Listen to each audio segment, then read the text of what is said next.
ಭಯಕ್ಕೆ ಮದ್ದಾಗಬಹುದು. ಆದರೆ ಕ್ಯಾನ್ಸರ್ಗೆ ಚಿಕಿತ್ಸೆ ಇಲ್ಲ. ವಿಳಂಬವೇ ಕುತ್ತು. ಜಾಗೃತರಾಗಿ ಕ್ಯಾನ್ಸರ್ ತಪಾಸಣೆ ಮಾಡಿಸಿ. ಸಂಪರ್ಕಿಸಿ ನಂಜಪ್ಪ ಲೈಫ್ ಕೇರ್, ಗಾಡಿಕೊಪ್ಪ, ಸಾಗರ ರಸ್ತೆ, ಶಿವಮೊಗ್ಗ. 0812267300. ನಂಜಪ್ಪ ಹಾಸ್ಪಿಟಲ್ಸ್, ಮಾಕನೂರು ಬಸಪ್ಪ ರಸ್ತೆ, Davanagere. 081922601111.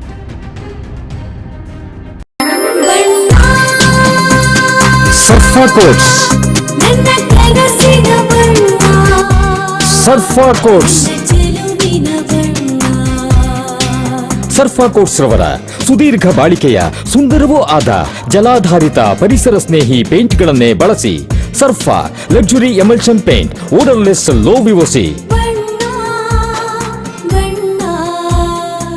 Good for health, good for earth. Sarfa coats. ಶಿವಮೊಗ್ಗದ ರಾಷ್ಟ್ರೀಯ ಶಿಕ್ಷಣ ಸಮಿತಿಯ ಸ್ವಾಧೀನದಲ್ಲಿರುವ ಆಚಾರ್ಯ ತುಳಸಿ ನ್ಯಾಷನಲ್ ಕಾಮರ್ಸ್ ಕಾಲೇಜನ್ನು ಖಾಸಗೀಕರಣಗೊಳಿಸುವ ಪ್ರಯತ್ನವನ್ನು ಖಂಡಿಸಿ ಇಂದು ಎಟಿಎನ್ಸಿಸಿ ಕಾಲೇಜು ಆವರಣದಲ್ಲಿ ಎನ್ಎಸ್ಯುಎ ವತಿಯಿಂದ ಪ್ರತಿಭಟನೆ ನಡೆಸಲಾಯಿತು. ಈ ಪ್ರತಿಭಟನೆಯಲ್ಲಿ ಮಾತನಾಡಿದ ವಿದ್ಯಾರ್ಥಿಗಳು, ಎಟಿಎನ್ಸಿಸಿ ಕಾಲೇಜನ್ನು ಖಾಸಗೀಕರಣ ಮಾಡುವ ಮೂಲಕ ಹೆಚ್ಚು ಫೀಸ್ ವಸೂಲಿ ಮಾಡುವ ಹುನ್ನಾರ ನಡೆಸಲಾಗುತ್ತಿದೆ. ಇದರಿಂದ ಶಿಕ್ಷಣ ಪಡೆಯಲು ಆಗಮಿಸುವ ಬಡ ವಿದ್ಯಾರ್ಥಿಗಳಿಗೆ ತೊಂದರೆಯಾಗುತ್ತದೆ. ಆದ್ದರಿಂದ ಕಾಲೇಜನ್ನು ಖಾಸಗೀಕರಣ ಮಾಡುವ ಪ್ರಯತ್ನವನ್ನು ಕೈಬಿಡಬೇಕು ಎಂದು ವಿದ್ಯಾರ್ಥಿಗಳು ಆಗ್ರಹಿಸಿದರು.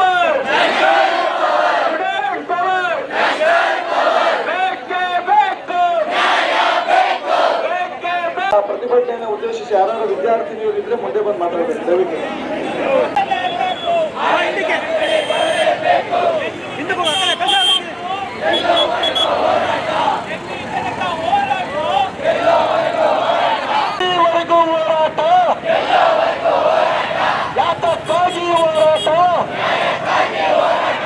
ಎಟಿಎನ್ಸಿಸಿ ಕಾಲೇಜನ್ನು ಖಾಸಗೀಕರಣ ಮಾಡಲು ಹೊರಟಿರುವ ಹೆಮ್ಮೆಯ ಸಂಸ್ಥೆಗೆ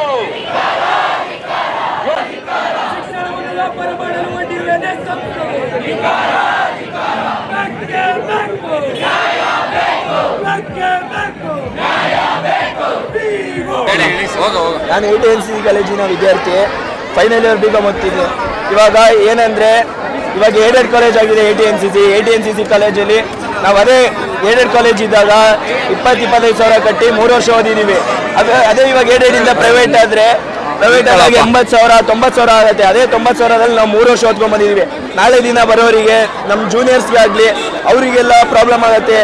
ಯಾರೇ ಬಡವ್ರ ಮಕ್ಕಳಾಗಲಿ ಈ ಕಾಲೇಜಲ್ಲಿ ಓದೋಕ್ಕಾಗಲ್ಲ. ಇವಾಗಲೂ ಚೆನ್ನಾಗಿ ಎಜುಕೇಷನ್ ಸಿಗ್ತಿದೆ. ಪ್ರೈವೇಟ್ ಮಾಡಿದ್ರು ಅದೇ ಎಜುಕೇಷನ್ ಸಿಗುತ್ತೆ ನಮಗೆ ಇದೇ ಎಜುಕೇಷನ್ ಸಾಕು. ಇದು ಏಡೆಡ್ ಕಾಲೇಜ್ ಆಗೇ ಇರಲಿ, ಪ್ರೈವೇಟ್ ಮಾಡಬಾರ್ದು ಅಂತ ನಾವು ಹೇಳ್ತೀವಿ.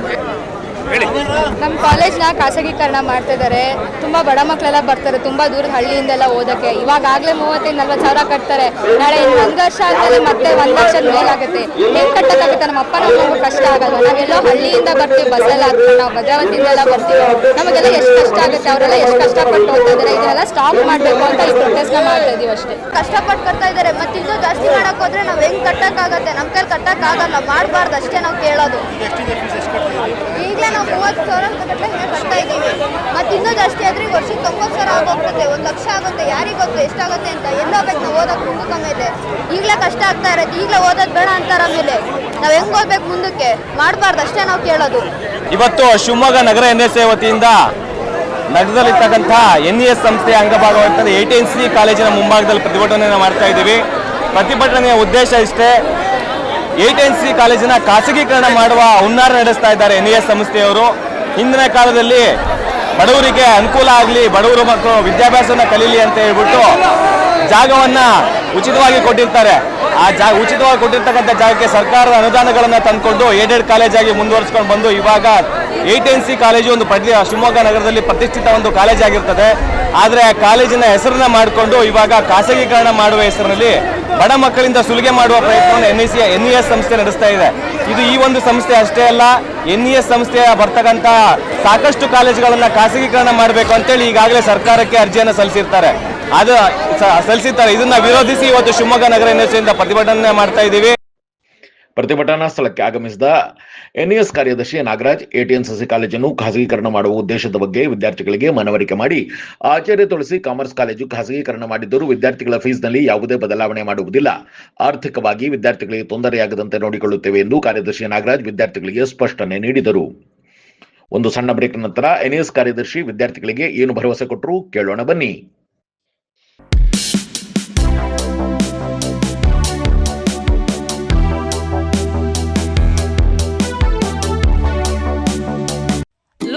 little joy in every bite?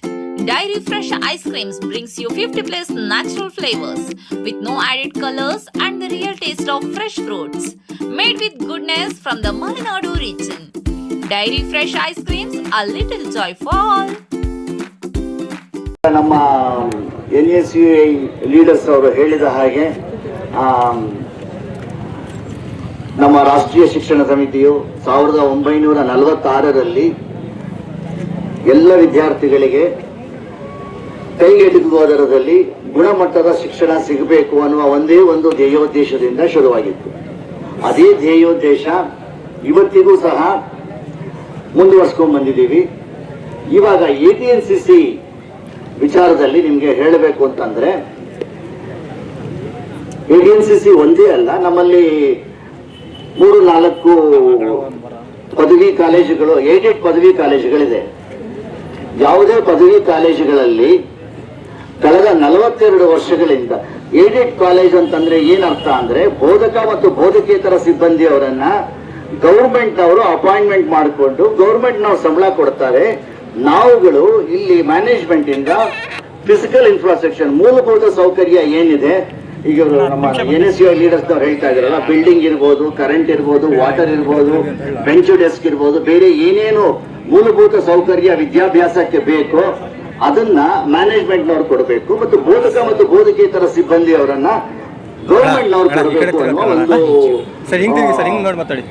ಒಂದು ಒಪ್ಪಂದದಲ್ಲಿ ಈ ಏಡೆಡ್ ಕಾಲೇಜುಗಳನ್ನ ನಾವು ಶುರು ಮಾಡಿದ್ದೀವಿ. ಆದರೆ ಏನಾಗಿದೆ ಅಂತಂದ್ರೆ, ಕಳೆದ 42 ವರ್ಷಗಳಿಂದ ಯಾವುದೇ ಒಂದು ಏಡೆಡ್ ಟೀಚರ್ನ ಗೌರ್ಮೆಂಟ್ ನವರು ಅಪಾಯಿಂಟ್ಮೆಂಟ್ ಮಾಡಿಕೊಂಡಿಲ್ಲ. ಒಂದು ಉದಾಹರಣೆ ಹೇಳಬೇಕು ಅಂತಂದ್ರೆ, ಇಲ್ಲಿ ನಮ್ಮ ರಿಜಿಸ್ಟ್ರಾರ್ ಪ್ರೊಫೆಸರ್ ಹರಿಯಪ್ಪನವರಿದ್ದಾರೆ. ಅವರು ATNCC ಕಾಲೇಜ್ ಪ್ರಿನ್ಸಿಪಾಲ್ ಆಗಿ ರಿಟೈರ್ ಆಗಿ 10 ವರ್ಷ ಆಗಿದೆ. ಇವಾಗ ನಮ್ಮಲ್ಲಿ ರಿಜಿಸ್ಟ್ರಾರ್ ಆಗಿ ಕೆಲಸ ಮಾಡ್ತಾ ಇದ್ದಾರೆ. ಇವರ ಅಪಾಯಿಂಟ್ಮೆಂಟ್ ಕೊನೆಯ ಅಪಾಯಿಂಟ್ಮೆಂಟ್ 82 ನಲ್ಲಿ ಇವರದ್ದೇ ಕೊನೆಯ ಅಪಾಯಿಂಟ್ಮೆಂಟ್. ಇದಾದ ಮೇಲೆ ಯಾವುದೇ ಒಂದು ಅಪಾಯಿಂಟ್ಮೆಂಟ್ ಆಗಿಲ್ಲ. ಎಲ್ಲನೂ ಕೂಡ ನಾವು ಮ್ಯಾನೇಜ್ಮೆಂಟ್, ಇವತ್ತು ಯಾವುದೇ ಒಂದು ವಿದ್ಯಾರ್ಥಿ ನೀವು ಕೇಳಿ, ಯಾವುದೇ ಒಂದು ಸಬ್ಜೆಕ್ಟಿಗೆ ಮೇಸ್ಟ್ರ್ ಇಲ್ಲ, ಪಾಠ ನಡೆಯಲ್ಲ, ಅದು ನಮಗೆ ತೊಂದರೆ ಆಗ್ತಾ ಇದೆ ಅಂತ ನಾವು ಅದಕ್ಕೆ ಅವಕಾಶ ಕೊಟ್ಟಿಲ್ಲ. ಮ್ಯಾನೇಜ್ಮೆಂಟ್ ಗೌರ್ಮೆಂಟ್ ಇಂದ ಅಪಾಯಿಂಟ್ಮೆಂಟ್ ಆಗಿಲ್ಲ ಅಂತ ಹೇಳಿ ನಾವು ಯಾವುದೇ ಒಂದು ಕ್ಲಾಸ್ ಕೂಡ ಖಾಲಿ ಬಿಟ್ಟಿಲ್ಲ, ಯಾವುದೇ ಒಂದು ಸಬ್ಜೆಕ್ಟಿಗೆ ಮೇಸ್ಟ್ರ್ ಇಲ್ಲ ಅಂತ ಮಾಡಿಲ್ಲ. ನಾವೇ ಅಪಾಯಿಂಟ್ಮೆಂಟ್ ಮಾಡಿಕೊಂಡು ಇವಾಗ ನಾವು ಪ್ರೆಸೆಂಟ್ ಹೆಚ್ಚು ಕಡಿಮೆ 1 ಕೋಟಿ ರೂಪಾಯಿ ವರ್ಷಕ್ಕೆ ನಾವು ಮೇಸ್ಟ್ರುಗಳಿಗೆ ಸಂಬಳ ಕೊಡ್ತಾ ಇದ್ದೀವಿ. ಇವಾಗಿನ ಪರಿಸ್ಥಿತಿ ಎಲ್ಲಿಗೆ ಬಂದು ತಲುಪಿದೆ ಅಂದ್ರೆ, ಇವತ್ತು ATNCC ನಲ್ಲಿ ಒಬ್ಬರೇ ಒಬ್ರು ಏಡೆಡ್ ಟೀಚರ್ ಆಗಲಿ, ನಾನ್ ಟೀಚಿಂಗ್ ಸ್ಟಾಫ್ ಆಗಲಿ, ಟೀಚಿಂಗ್ ಸ್ಟಾಫ್ ಆಗಲಿ ಇಲ್ಲ. ಯಾರೂ ಇಲ್ಲ ಅಂದ್ರೆ ಯಾರೂ ಇಲ್ಲ. ಪ್ರಿನ್ಸಿಪಾಲ್ ಕೂಡ ಕಮಲಾ ನೆಹರು ಕಾಲೇಜ್ ಪ್ರಿನ್ಸಿಪಾಲ್ಗೆ ಇಲ್ಲಿ ಇನ್ಚಾರ್ಜ್ ಪ್ರಿನ್ಸಿಪಾಲ್ ಅಂತ ಹಾಕಿದ್ದೀವಿ. ಆ ಪರಿಸ್ಥಿತಿ ಇದೆ. ಹಾಗಾಗಿ ನಾವು ತಿಳಿಸ್ಕೋಬೇಕು. ಹಾಗಾಗಿ ನಾವು ಗೌರ್ಮೆಂಟ್ ಏನ್ ಬರ್ದಿದ್ದೀವಿ ಅಂದ್ರೆ, ದಯವಿಟ್ಟು ನೀವು ಟೀಚರ್ಸ್ ಗಳನ್ನ ಎಷ್ಟು ಬೇಕೋ ನಮ್ದು ಸ್ಯಾಂಕ್ಷನ್ ಪೋಸ್ಟ್ ನಿಮಗೆ ಜಾಸ್ತಿ ಕೊಡಬೇಡಿ. ನಾವು ಕಾಲೇಜು ಶುರು ಆಗ್ಬೇಕಾದ್ರೆ ನೀವು ಏನ್ ಸ್ಯಾಂಕ್ಷನ್ ಮಾಡಿದ್ರು ಪೋಸ್ಟ್ಗಳು, ಅಷ್ಟು ಪೋಸ್ಟ್ ನಮಗೆ ರಿಕ್ರೂಟ್ಮೆಂಟ್ ಮಾಡ್ಕೊಡಿ. ಅಥವಾ ನೀವು ನಮಗೆ ನಡ್ಸಕ್ಕಾರು ಬಿಡಿ, ಎರಡರೊಳಗೆ ಒಂದು ಮಾಡಿ. ನಮ್ಗೇನು ಏಡೆಡ್ ಅನ್ಏಡೆಡ್ ಮಾಡಬೇಕು ಅಂತ ನಮ್ಗೇನಿಲ್ಲ. ಇಲ್ಲ, ಏಡೆಡ್ ಮಾಡಬೇಕು ಅಂದ್ರೆ ಏಡೆಡ್ ಒಪ್ಪಂದದ ಪ್ರಕಾರ ಏನು ಆಗಬೇಕು ಅದನ್ನ ಮಾಡಿ. ಬೋಧಕ ಮತ್ತು ಬೋಧಕೇತರ ಸಿಬ್ಬಂದಿ ವರ್ಗ ತಮ್ಮನ್ನು ನಮ್ಗೆ ಅಪಾಯಿಂಟ್ಮೆಂಟ್ ಮಾಡಿಕೊಡಿ, ನಮ್ಗೆ ಸಂತೋಷ, ನಮ್ಗೇನು ಪ್ರಾಬ್ಲಮ್ ಇಲ್ಲ. ಆದ್ರೆ ಎಲ್ಲಾನು ನಾವು ಮ್ಯಾನೇಜ್ಮೆಂಟ್ ಇಂದ ಮಾಡಿಕೊಂಡು ಅದನ್ನ ಏಡೆಡ್ ಅಂತ ಕರ್ಕೊಂಡು ಅದು ಆ ಕಡೆನೂ ಇಲ್ಲ ಈ ಕಡೆನೂ ಇಲ್ಲ ಮಾಡಿ ತೊಂದರೆ ಮಾಡಬೇಡಿ ಅಂತ ಬರ್ತಿದೀವಿ ಗೌರ್ಮೆಂಟಿಗೆ. ಆಮೇಲೆ ಇನ್ನೊಂದು ವಿಷಯ ನಿಮಗೆ ಸ್ಪಷ್ಟಪಡ್ಲಿಕ್ಕೆ ಇಷ್ಟಪಡ್ತೇವೆ. ಅಕಸ್ಮಾತ್ ಏನಾರ ಗೌರ್ಮೆಂಟ್ ಅವರು ನೀವು ಬೇಡ, ನೀವು ಅನ್ಎಡೆಡ್ ನೀವು ಮಾಡ್ಕೊಳ್ಳಿ, ನಮ್ಮ ಕೈಲಿ ರಿಕ್ರೂಟ್ಮೆಂಟ್ ಮಾಡಕ್ ಆಗಲ್ಲ ಅಂತ ಹೇಳಿದ್ರೆ, ನಾವು ಆ ತರ ಮಾಡಿದ್ರು ಕೂಡ ಒಂದು ಭರವಸೆಯನ್ನ ಕೊಡ್ಲಿಕ್ಕೆ ಇಷ್ಟಪಡ್ತೇನೆ. ಹುಡುಗರುಗಳಿಗೆ ಫೀಸ್ ಅಲ್ಲಿ ಯಾವುದೇ ರೀತಿಯ ಹೊರೆ ಆಗದಂತೆ ನಡೆಸುವ ಜವಾಬ್ದಾರಿ ನಮ್ದು. ಯಾಕಂದ್ರೆ ಈಗಲೇ ನಡೆಸ್ತಾ ಇದ್ದೀವಿ, ಈಗ ನಡೆಸ್ತಾ ಇರೋದೇ ಹಾಗೆ. ಗೌರ್ಮೆಂಟ್ ಇಂದ ಒಬ್ಬ ಎಂಪ್ಲಾಯಿ ಇಲ್ಲ, ಎಲ್ಲ ನಾವೇ ಕೊಡ್ತಾ ಇರೋದು ಸಂಬಳ, ಆಮೇಲೆ ನಾವೇ ಕೊಡ್ಬೇಕು ಸಂಬಳ.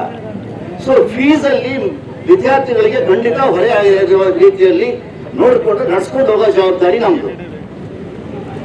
ಸೊ ಈ ರೀತಿ ಪರಿಸ್ಥಿತಿ ಇದ್ದಾಗ ದಯವಿಟ್ಟು ಪರಿಸ್ಥಿತಿಯನ್ನ ಸರಿಯಾದ ರೀತಿಯಲ್ಲಿ ಅರ್ಥೈಸಿಕೊಳ್ಳಿ. ಅದನ್ನ ಏನ್ ಮಾಡಬೇಕು, ಹೇಗ್ ಮಾಡಬೇಕು ಅಂತ ಹೇಳಿ ಎಲ್ಲರೂ ಸೇರ್ಕೊಂಡು ಒಂದು ನಿರ್ಧಾರಕ್ಕೆ, ಸರಿಯಾದ ನಿರ್ಧಾರಕ್ಕೆ ಬರೋಣ. ಏನೇ ನಿರ್ಧಾರ ನಾವು ತಗೊಂಡ್ರು ಕೂಡ ವಿದ್ಯಾರ್ಥಿಗಳ ಹಿತದೃಷ್ಟಿಯಿಂದ ಆಗ್ಬೇಕು. ಒಂದು, ವಿದ್ಯಾರ್ಥಿಗಳಿಗೆ ಆರ್ಥಿಕ ಹೊರೆ ಆಗಬಾರದು. ಇನ್ನೊಂದು, ವಿದ್ಯಾರ್ಥಿಗಳಿಗೆ ಶಿಕ್ಷಣದಲ್ಲಿ ಯಾವುದೇ ರೀತಿಯ ಕೊರತೆ ಆಗಬಾರದು. ಇದೆರಡು ಮೂಲ ಉದ್ದೇಶ. ಒಂದು ಯಾವುದೇ ಒಂದು ಕಾಲೇಜ್ ನಡೆಸಬೇಕಾದ್ರೆ, ಯಾವುದೇ ಒಂದು ವಿದ್ಯಾಸಂಸ್ಥೆ ನಡೆಸಬೇಕಾದ್ರೆ ಇದು ಎರಡು ಮೂಲ ಉದ್ದೇಶ. ನಮ್ಮ NES ಅಂತೂ ಸ್ಥಾಪನೆ ಆಗಿದ್ದೇ ಇದೆರಡು ಮೂಲ ಉದ್ದೇಶ ಇಟ್ಕೊಂಡು ಇವತ್ತು ಕೂಡ ನಾವು ಅದೇ ಉದ್ದೇಶದಿಂದ ನಡೆಸ್ತಾ ಇದ್ದೀವಿ. ನಾನು ಭರವಸೆ ಕೊಡ್ತಾ ಇದ್ದೀನಿ ಇವತ್ತು ನಿಮ್ಮೆಲ್ಲರ ಎದುರುಗಡೆ, ಮುಂದೆ ಕೂಡ ನಾವು ಇದೇ ಧ್ಯೇಯೋದ್ದೇಶದಿಂದ ವಿದ್ಯಾಸಂಸ್ಥೆಗಳನ್ನ ನಡೆಸ್ತೀವಿ. ಇದರಲ್ಲಿ ಯಾರಿಗೂ ಯಾವುದೇ ರೀತಿಯ ಒಂದು ಸಂದೇಹ ಬೇಡ. ನಾವು ಖಾಸಗೀಕರಣ ಮಾಡ್ಬಿಡ್ತೀವಿ, ಖಾಸಗೀಕರಣ ಮಾಡಿದ ತಕ್ಷಣ ನಾವು 70,000 ರೂಪಾಯಿ, 1 ಲಕ್ಷ ರೂಪಾಯಿ ಫೀಸ್ ತಗೋತೀವಿ, ಇಲ್ಲ. ಹೆಚ್ಚು ಕಡಿಮೆ ಈಗ ಏನ್ ಫೀಸ್ ತಗೋತಾ ಇದೀವೋ ಅದೇ ಫೀಸ್ ತಗೋತೀವಿ, ಇದೇ ಗುಣಮಟ್ಟದ ಶಿಕ್ಷಣವನ್ನ ಕೊಡ್ತೇವೆ. ಅಕಸ್ಮಾತ್ ಏನಾರ ಗವರ್ಮೆಂಟ್ನವರು ನಮ್ಮ ಕೈಲಿ ರಿಕ್ರೂಟ್ಮೆಂಟ್ ಮಾಡ್ಕೊಳಕ್ ಆಗಲ್ಲ, ನೀವೇ ಹೆಂಗಾರು ನಡೆಸ್ಕೊಳ್ಳಿ ದಯವಿಟ್ಟು ಅಂತ ಅವ್ರು ಏನಾರ ಹೇಳಿದ್ರೆ ನಾವು ನಡೆಸ್ತೀವಿ. ಯಾರೂ ವಿದ್ಯಾರ್ಥಿನಿಯರು ಆತಂಕ ಪಡುವ ಅವಶ್ಯಕತೆ ಇಲ್ಲ.